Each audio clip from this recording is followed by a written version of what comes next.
El diagrama de fases de un suelo está compuesto, ¿por qué? Por la fase sólida, la fase líquida y la fase gaseosa. ¿Vamos?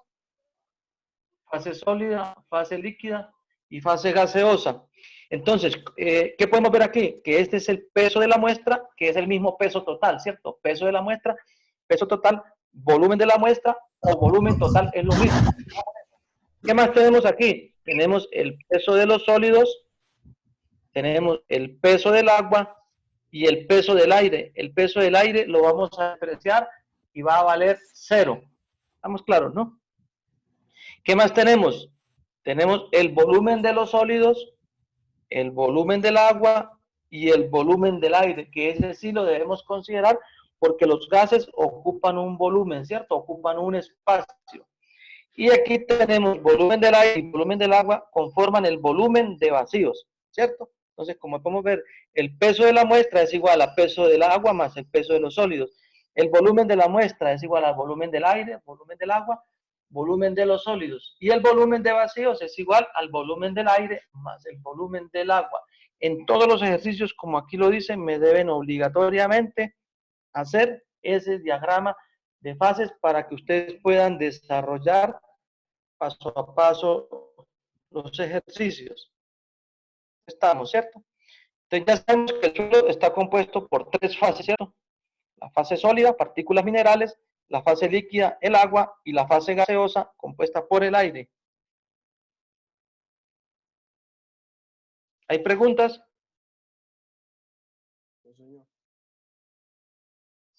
Entonces, ¿para qué se hizo este diagrama de fases? ¿Cuál fue el objetivo de este diagrama de fases? El objetivo del diagrama de fases es dar una partícula de suelo, ¿cierto? Que tiene una forma indeterminada, ¿cierto?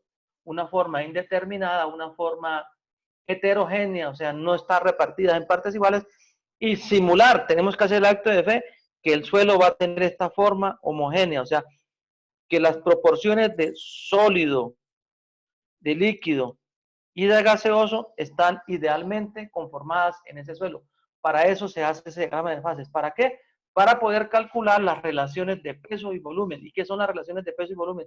Son las propiedades físicas básicas de un suelo. Porosidad, relación de vacíos, humedad, gravedad específica, peso específico, grado de saturación, gravedad específica. Todas esas que vamos a ver y que le voy a colocar un trabajito bien grande en estos días para eso, para la semana entrante, ¿no? Esta semana, para la semana entrante, va a haber un trabajo bien grande al respecto. Entonces, ¿para qué nos interesa la composición de un suelo, cierto? La composición de un suelo, ¿para qué nos interesa? Que nos define el tamaño y disposición de las partículas del suelo, es un índice o un indicador del comportamiento del suelo. O sea, es importante conocer esa composición mineral del suelo, ¿cierto? ¿Por qué? Porque es un indicador del comportamiento del suelo. ¿Qué me da? ¿Qué factores me da? Me da la permeabilidad, que es el tiempo que demora el agua en atravesar un fluido, ¿cierto? En una longitud. Esa es la permeabilidad, lo que demora el agua en atravesar un fluido de un punto a otro punto. Tenemos la resistencia, que es la capacidad que tiene el suelo para soportar una carga, ¿cierto? Tenemos la transmisión de esfuerzos, ¿cierto? Si el suelo es fino o el suelo grueso, el comportamiento para transmitir esos esfuerzos cuando está sometido a cargas, eso depende del tamaño y disposición de las partículas. Entonces, cuando hablo de tamaño, ¿cierto? Tengo suelos gruesos que tienen capacidad de carga, ¿cierto? Y hablo de suelos finos que tienen cohesión y permeabilidad. Esas son características fundamentales. Y lógicamente la plasticidad. Mira, aquí tengo algo muy importante que les dije a ustedes, ¿no? Fuente de empleo. El montar un laboratorio de suelos inicialmente se puede montar por ahí con 2 millones de pesos, que eso no es nada para ustedes. 2 millones y medio montan un laboratorio básico con un horno microondas, la cazuela de casa grande, el juego de tamices y unos recipientes para humedad. Con eso ustedes pueden hacer clasificación de suelos y pueden empezar a producir dinero. Eso era como algo que que les tenía ahí. ¿Hay preguntas, muchachos? Señor. Jóvenes. Señor, lo escuchamos. Nicolás, Sergio, Usuario, Edwin, Todo Cristian, claro, profe, todo claro. Sí, lo Claudia. escuchamos. Está claro, Sí, profe. señor.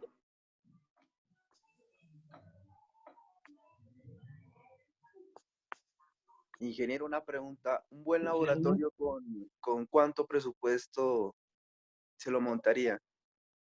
Mire, un laboratorio, por eso es lo importante de esto, de que ustedes aprendan estos procedimientos. Un laboratorio básico se puede montar con 2,5 millones de pesos. ¿Qué es un laboratorio básico? Que contenga un horno microondas o, bueno, con 3 millones comprándose el Speedy. Con 3 millones se compran el juego de tamices, ¿cierto? Que está conformado por 10 tamices, incluido la tapa, el fondo y el lavatamiz y el de lavado. 10 tamices. Una cazuela de Casagrande, un par de recipientes, el, el cono para densidad de campo y el Speedy con 3 millones de pesos. Y los moldes de Proctor para hacer compactación. Con 3 millones de pesos, ustedes con esa plata pueden montar un laboratorio y pueden empezar a hacer ensayos de laboratorio. Es simplemente aprenderse los procedimientos y las normas que permiten esos ensayos. Y en cualquier municipio ustedes lo pueden montar y empezar a vender ese servicio. Una pregunta, digamos, una persona como tecnólogo. Listo, entonces empezamos el quiz, señores, ¿ya están preparados? Profe, una pregunta, un tecnólogo. Sí, diga, que se le fue la voz. Un tecnólogo podría firmar ¿Cómo? No, le entiende.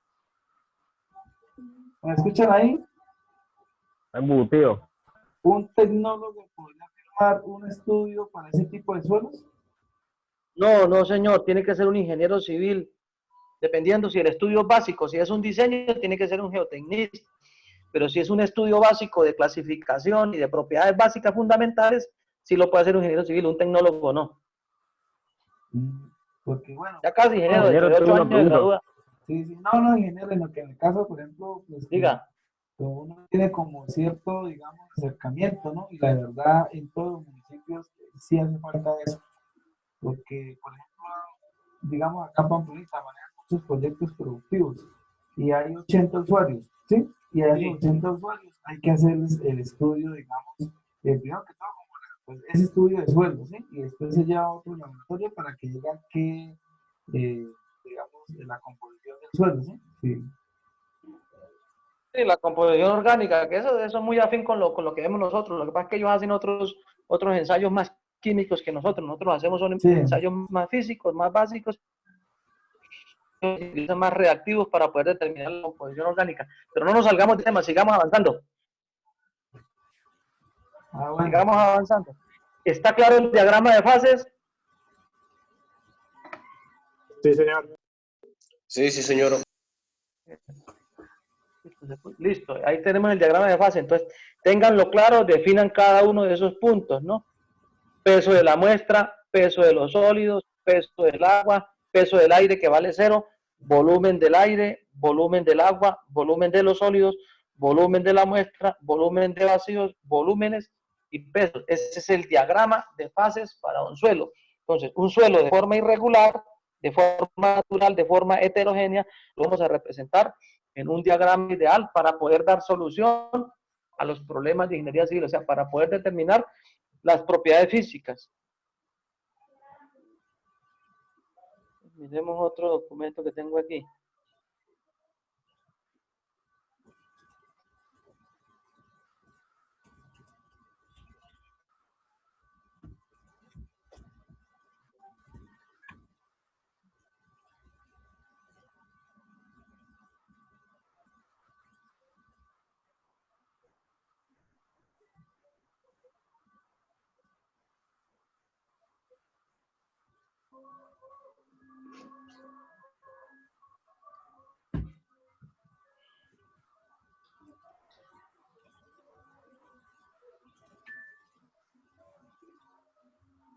Es muy importante, señores, que tengamos presente algo.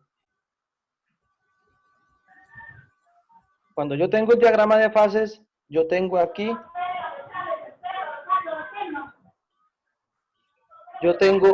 ojo, yo tengo el peso del agua y el volumen del agua, ¿cierto? Están en la misma posición. Entonces, el peso del agua y el volumen del agua. ¿A qué voy? Que yo tengo que la unidad patrón es el litro y que un litro pesa 1 kilogramo, ¿cierto? Un litro de agua, no estoy diciendo un litro de mercurio, ¿cierto? Un litro de agua pesa 1 kilogramo y que un litro tiene 1000 centímetros cúbicos o 1000 mililitros, ¿cierto? Y el kilo son 1000 gramos, o sea que un centímetro cúbico es 1 gramo. Está claro ahí, ¿cierto? O sea que si yo tengo en el diagrama de fases, yo tengo la fase líquida, yo tengo este valor que son 450 gramos, ¿cuánto sería este valor? 450 centímetros cúbicos de agua. 450 centímetros cúbicos, ¿cierto? La relación es directa. Un litro es 1 kilo, 1 centímetro cúbico es 1 gramo. Entonces la relación es 1 a 1. Pero ojo, porque si yo aquí les digo que son 450,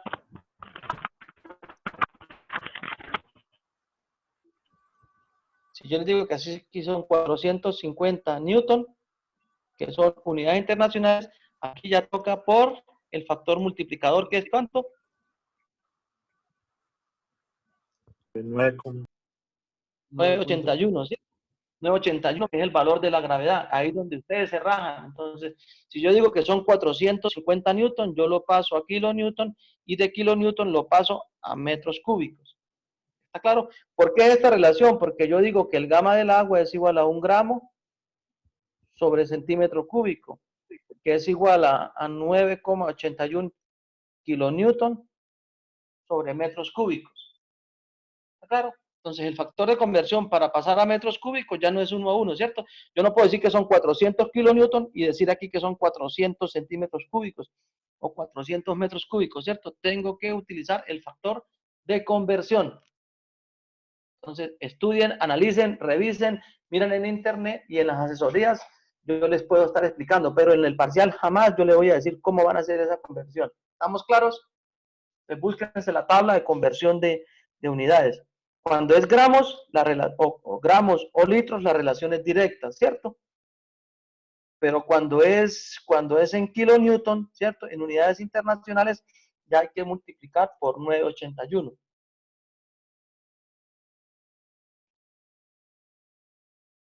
¿Hay preguntas? No. Profe, si digo que multiplicar no sería dividir. Por eso, dividir.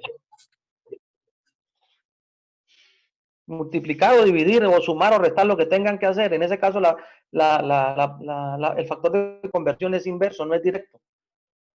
Es inverso, o sea, es dividir, sí, pero dividir y multiplicar es lo mismo. Digo que multiplicar uno, yo tengo 8 y lo multiplico por 0,5 es lo mismo que dividirlo entre 2, ¿cierto? Entonces es lo mismo, una multiplicación y una división es lo mismo. Entonces, ya ustedes me entienden a qué estoy haciendo referencia, ¿cierto? Multiplicar por 0,5 es lo mismo que dividir entre 2. ¿Sí está claro, jóvenes? Sí, señor. Entonces, por favor, anoten por ahí y estudien. Convertir de kilonewton a metros cúbicos, ¿cierto? Porque ¿cómo pasar de kilonewton a metros cúbicos? O cómo pasar de kilonewton al sistema, más que metros cúbicos, cómo pasar del sistema internacional al sistema métrico. Es más bien lo que es el factor de conversión, ¿cierto? Entonces, continuando con esto, sigamos adelante. Si le colocamos carga a un suelo, ¿cierto? Yo tengo un suelo que está compuesto por 1, 2, estrato 1, estrato 2 y estrato 3, ¿cierto? ¿Qué más particularidad veo yo ahí? Yo tengo un suelo que está compuesto No veo qué les estoy diciendo.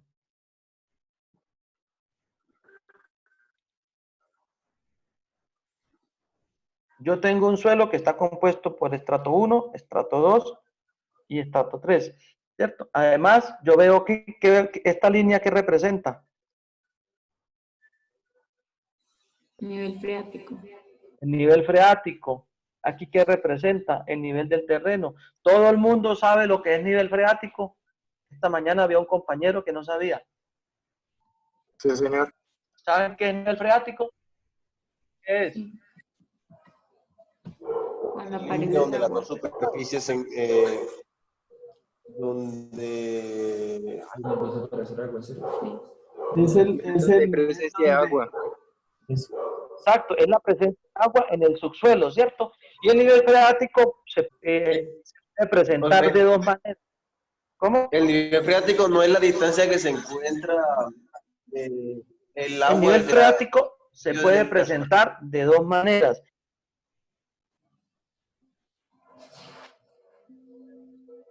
No. Cuando hablemos de nivel freático, no hablemos de distancias. Cuando hablemos de nivel freático, hablemos de presencia de agua en el subsuelo. ¿Estamos claros? Quítele la palabra distancia. ¿Cierto? Quitémosle distancia y pongámosle presencia de agua. Entonces, el nivel freático se puede presentar de dos maneras. El nivel freático se puede presentar de dos maneras, ¿cierto? Para suelos gruesos, el agua fluye, ¿cierto? El agua fluye para suelo en dirección de la pendiente. Entonces, si hay acumulaciones de agua en el interior de la tierra, en el subsuelo, o sea, ríos subterráneos, el nivel freático para suelos gruesos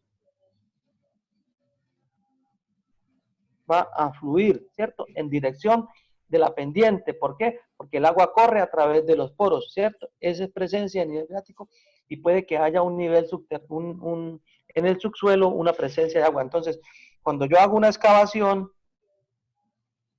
un pozo perforatorio, yo digo, bueno, el estrato 1, el estrato 2, aquí a tanta profundidad hay agua. Si yo la quiero sacar, pues coloco una motobomba, algo que me succione, o si hay presión interna, hay presión arteriana, el agua va a subir normalmente, pero lo que yo quiero que tengan claro es que para suelos gruesos va a haber presencia de nivel freático cuando el agua fluye, ¿cierto? El agua fluye, hay presencia de nivel freático. Mientras que para suelos finos, señores, para suelos finos,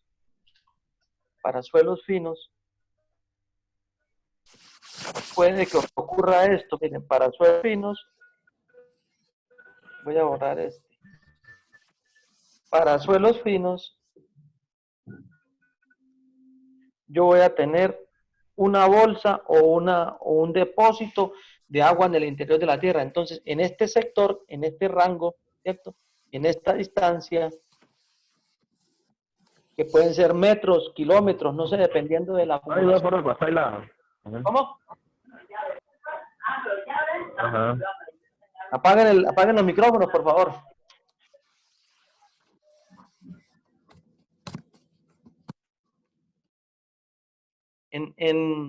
En suelos finos, no sé si me están entendiendo, aparecen acumulaciones de agua, ¿cierto? ¿Por qué? Porque el agua quedó acumulada en medio de estratos impermeables, ¿cierto?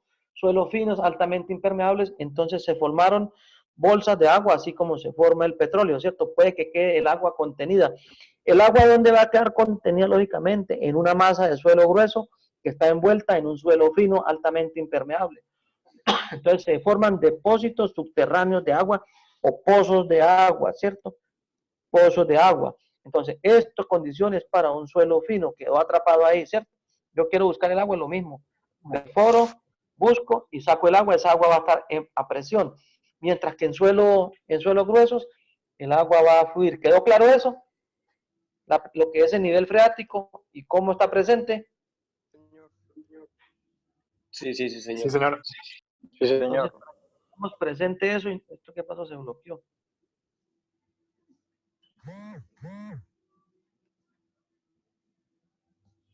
Listo. Entonces, tenemos eso. Entonces, cuando continuemos con esto, entonces, si yo le coloco carga a un suelo, si tengo este suelo y lo someto a una carga, ¿cierto? Y lo someto a una carga P de X toneladas o de X newton o mega newton, de cualquier valor que ustedes quieran colocarle. ¿Qué va a pasar con el suelo? Al aplicar carga a un suelo, se incrementan los esfuerzos, ¿cierto? Los esfuerzos incrementan. Y cuando yo hablo de esfuerzo, es fuerza sobre unidad de área, ¿cierto? Fuerza sobre unidad de área. O sea, P por el área. ¿Cuál área? Pues el área de contacto, ¿cierto? Esta área que tenemos aquí, en la parte inferior. Fuerza sobre unidad de área. Entonces, cuando yo le coloco al suelo una carga, se incrementan los esfuerzos y el suelo sufre deformaciones, ¿cierto? El suelo cambia o sufre deformaciones. ¿Está claro? Ahora, hipótesis para que se cumplan las relaciones gravimétricas y volumétricas. Miremos cuáles son las hipótesis. Son tres. Primero,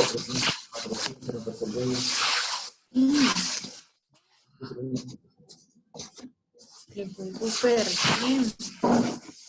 apaguen el celular, silencien los micrófonos. Están como, bueno, no digo, están como rayando coco allá. Listo. Entonces, hipótesis para que se cumplan las relaciones gravimétricas y volumétricas. Entonces, son tres hipótesis básicamente. Veamos cuáles son. Primera, coloquen ahí, tengan presente eso. La fase sólida es indeformable. Primera, la fase sólida es indeformable. La fase sólida es indeformable, ¿cierto? O sea, los sólidos de un suelo, si yo les aplico carga, ellos no se van a deformar. Son hipótesis que debo tener en cuenta para poder dar solución. Es indeformable, ¿cierto? Profesor, que yo tengo un suelo fino y le apliqué una carga y se deformó. Sí, pero esa es una condición, pero ahí ya no estoy hablando de la fase sólida, estoy hablando del suelo como tal, ¿cierto? Y cuando yo hablo de un suelo es sólido, líquido y gaseoso, pero estoy hablando es de la fase sólida o de las partículas sólidas, ¿no? La fase sólida es indeformable. Segundo, la fase sólida y líquida son indeformables e incompresibles. Perdón. Segundo, la fase sólida y líquida son incompresibles. Me quedó mal la raya esta. La fase sólida y líquida son incompresibles, ahora sí. Entonces, la primera hipótesis, la fase sólida es indeformable. La segunda hipótesis, la fase sólida es incompresible. Sólida y líquida. La fase sólida y la líquida son incompresibles. Mira, aquí le está mostrando el diagrama. Y la tercera hipótesis, la fase gaseosa, cuando está sometida a esfuerzos, hay cambios de forma y de volumen, ¿cierto? Entonces, yo tengo un gas, en este caso aire, le aplico un esfuerzo, una carga, él se me va a deformar y me va a cambiar el volumen, ¿cierto? Mientras que la fase líquida no cambia volumen, ni la fase sólida tampoco. Ni cambian ni la forma, ni cambian el volumen. Entonces, repito, primero, la fase sólida es indeformable. Segundo, la fase sólida y la fase líquida son incompresibles. Y tercero, la fase gaseosa sufre cambios de forma y volumen cuando está sometido a esfuerzos.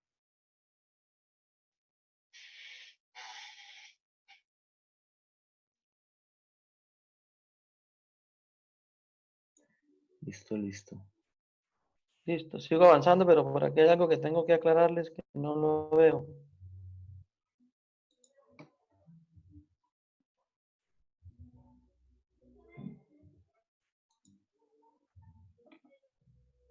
Este.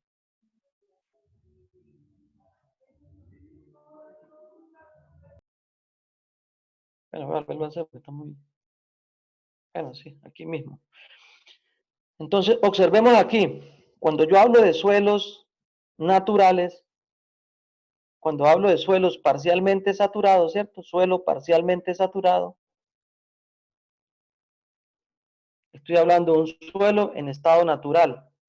Un suelo en estado húmedo o un suelo parcialmente saturado es lo mismo. Entonces, cuando yo hablo de eso, quiere decir que está la fase sólida, la fase líquida y la fase gaseosa. ¿Cierto? Cuando yo hablo de un suelo natural, húmedo o parcialmente saturado, hay presencia de las tres fases, o sea, el diagrama va completo. Cuando yo hablo de un suelo completamente seco, solamente tenemos la fase sólida y los vacíos, ¿cierto? El aire y los sólidos, ¿cierto? Cuando hablo de un suelo seco, ¿cuándo un suelo está completamente seco? Cuando se lleva al horno y se extrae la humedad, ¿cierto? Y cuando yo hablo de un suelo saturado, señores, es un suelo inundado, sumergido bajo el nivel freático o saturado, es lo mismo. Entonces, suelo saturado, inundado, sumergido o bajo el nivel freático es un suelo con estas características, donde vamos a encontrar solamente dos fases, la fase sólida y la fase líquida. ¿Qué pasó con la fase gaseosa? Pues el agua llenó esos vacíos, llenó esos poros y desapareció la fase gaseosa, ¿cierto? Quedó completamente saturado. ¿Estamos claros? Sí. Entonces, cuando en el parcial les diga, porque yo no mando los diagramas, quedan 10 minutos para que se acabe la clase, para que se acabe esta sesión y volvemos a ingresar para terminar, ¿cierto? Cuando se termine volvemos a ingresar. Cuando yo hablo en el parcial les diga que un suelo se encuentra en estado natural, ya sabemos que es sólido, líquido y gaseoso. Que un suelo se encuentra, y si yo les digo, si estamos en época de lluvias y el suelo presenta las siguientes características, ¿cómo está el suelo? Saturado. Saturado. Claro, ¿cierto? O sea, que si yo le digo que estamos en época de invierno o en épocas de lluvia y les doy ciertas características de los suelos, ya el diagrama pasa a tener esta forma, ¿cierto? El diagrama pasa a tener esta forma que ya van a ver. Esta forma, ¿cierto? Esto es para un suelo saturado, sumergido, inundado, bajo el nivel freático, en época de lluvias, en época de inviernos, que vino un tsunami, etcétera, etcétera, y lo inundó, ¿cierto? Lo que les quiera decir ahí. Entonces va a tener fase sólida, fase líquida. Tengo el peso de la muestra, tengo el peso del agua, el peso de los sólidos, volumen de la muestra, volumen de los sólidos, perdón, volumen del agua, volumen de los sólidos, volumen de la muestra y volumen de vacíos, que es el mismo volumen de agua, ¿cierto?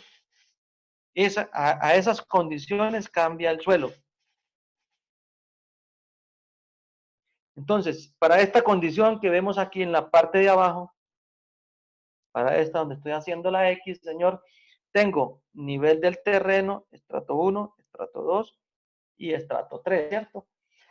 Yo digo que el primer suelo es un suelo en estado natural, ¿cierto? Es un suelo húmedo, para esta arcilla altamente impermeable, es un suelo húmedo. Debajo hay una arena, es un suelo húmedo que está en estado natural. Pero aquí hay nivel freático, miren, no hay nivel freático, o sea que el suelo que está en el estrato 3 es un suelo saturado. Entonces, este suelo es parcialmente saturado y un suelo saturado porque está por debajo del nivel freático. A no ser que el ejercicio me diga, por presión artesiana o absorción, el agua sube y me satura hasta X altura, ¿cierto? Hasta esta altura, el suelo está saturado. Entonces, esas son las condiciones de un suelo. Si yo digo que estamos en época de invierno y el invierno sabemos que estamos acá y que el invierno dura un mes, pues ya sabemos que el suelo va a estar saturado completamente porque tiene un mes de estar inundándose, ¿cierto? ¿Sí está claro, muchachos? Sí. Sí, señor. Bueno, ojo con Sí, esas señor. condiciones. Lo importante, muchachos, ingenieros, es que entiendan muy bien estos conceptos para poder dar solución a los problemas, porque estos problemitas son enredados, son rompecabezas muy pequeños que hay que saberlos armar. Entonces, continuando, vamos a mirar las relaciones de peso y volumen de un suelo o relaciones gravimétricas y volumétricas, relaciones de peso y volumen de un suelo o relaciones gravimétricas y volumétricas. Se congeló el internet. Listo. Relaciones de peso y volumen de un suelo o relaciones gravimétricas y volumétricas. Son de dos tipos, relaciones de peso y relaciones de volumen, ¿no? Entonces, volumétricas y aquí gravimétricas, ¿cierto? Entonces, primero, relaciones de volumen de un suelo. Entonces, son aquellas que involucran los volúmenes de las diferentes fases del suelo. Tenemos la porosidad. Porosidad se representa en la letra minúscula n y se expresa en porcentajes. Y cuando hablo porcentajes es de 0 a 100%, ¿no? Ingenieros, no me coloquen 130%, no, a eso estudian ustedes, ustedes están al 130% o al 200%, ¿cierto? Ustedes están al 1000%, pero aquí es de 0 a 100 los valores que van a determinar. En los informes de laboratorio hubo varios que me colocaron humedad 135%, o sea, no saben calcular porcentajes. Cuando hablo de porcentajes es de 0 a 100. Entonces, porosidad es la relación que existe entre el volumen de vacíos y el volumen de la muestra, o volumen total, es lo mismo, ¿no? Mírenlo acá. Volumen de vacíos, o sea, porosidad es volumen de vacíos, ¿cierto? Miren, volumen de vacíos sobre volumen de la muestra. Volumen de vacíos sobre volumen de la muestra me da lo que es la porosidad. Por eso es lo importante que cuando ustedes hagan el parcial, obligatoriamente hay que hacer el diagrama y completarlo, ¿no? Completar todos estos valores. Si yo tengo todos los valores, yo hallo todas las relaciones de peso y de volumen. Entonces, continuemos. Teóricamente, la porosidad va de 0 hasta 100. La porosidad va de 0 hasta 100, teóricamente. O sea, que para un sólido perfecto, o sea, para un bloque para una roca maciza, para una roca, perdón, una roca, o para un pedazo de acero sólido, la porosidad vale 0%, ¿cierto? Es un sólido perfecto.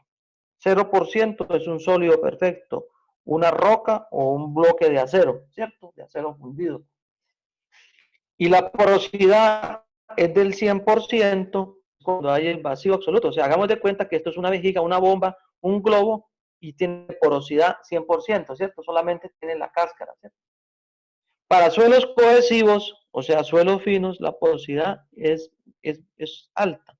Puede estar en el valor del 95%, dependiendo de lo que me den los cálculos. Miremos ahora, relación de vacíos. Eso es porosidad, se expresa en porcentaje, va de 0 a 100, ¿cierto? Ahora miremos, relación de vacíos, se expresa con la letra minúscula E. Relación de vacíos con la letra minúscula E. Y es la relación que existe entre el volumen de vacíos y el volumen de sólidos de un suelo, ¿cierto? Y el volumen de sólidos.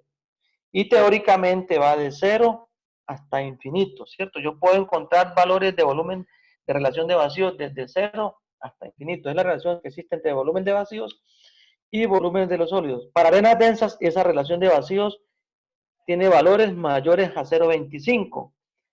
Y para suelos altamente compresibles, esa relación de vacíos está entre el valor de 15, ¿cierto?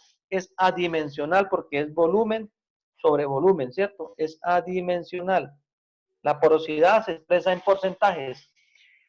Cuando yo voy a trabajar porosidad, lo trabajo, o los cálculos lo debo trabajar es en decimales, ¿cierto? Si yo voy a trabajar este valor de 95% de la porosidad, si yo voy a trabajar, yo debo decir 0,95, ¿cierto? 0,95. Cuando vaya a hacer mis cálculos matemáticos, 0,95, no 95%. Ojo con eso.